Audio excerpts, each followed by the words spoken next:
Florida State, their long-awaited game against Virginia on Friday. You might be the only person in the country that's just juiced for this game, but you talked about in the past that test and how you can get up for Alabama versus getting up for this game. But I'm not going to ask about that. I'm actually going to ask about more of an Alabama-related question. How Alabama has looked following their loss to Florida State. Has that changed at all how you look at the Seminoles right now? Not really. I think we always knew Alabama was talented. They've just started to play more talented over the course of the last few weeks, granted against lesser competition.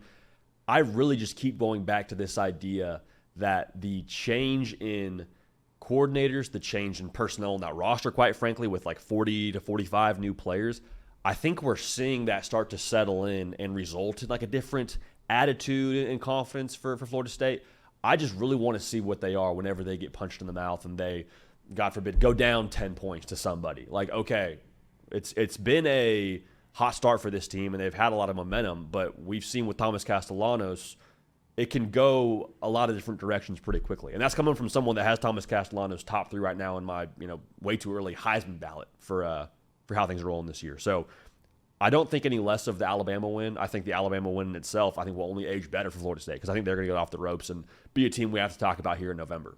Yeah, I think there's some people who are in the camp that Alabama playing better and looking better makes the Florida State win look more impressive. There's the whole Clemson thing, like maybe a win over Clemson doesn't mean as much as it used to when you talk about like a LSU maybe. So it's just funny watching it fill out now for sure. And we'll obviously learn more about these teams the more we see of them. And I think Alabama potentially beating Georgia this weekend, I think that'd be huge for Florida State in their case as far as being one of these top teams in the country. And I almost care, Cato, more about the win when you got it, and I keep a side eye to how it ages. Like, obviously, the Clemson win for LSU is steadily declining in value.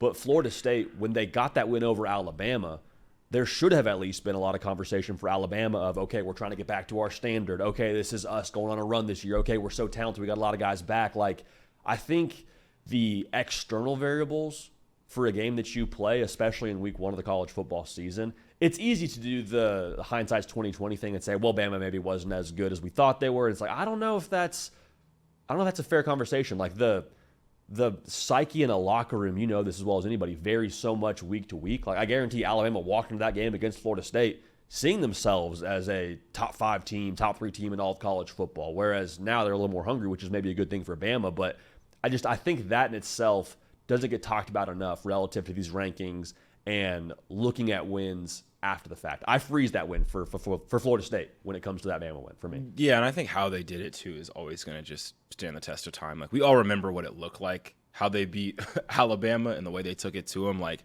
there's nothing, I don't think there's anything either team could do like going forward in their schedule that can take away how they looked in that moment. So I agree about that part of freezing it too, for sure. And that time and place, beating Bama like that, hard to get more impressive than that as far as teams across the country and big wins this season. But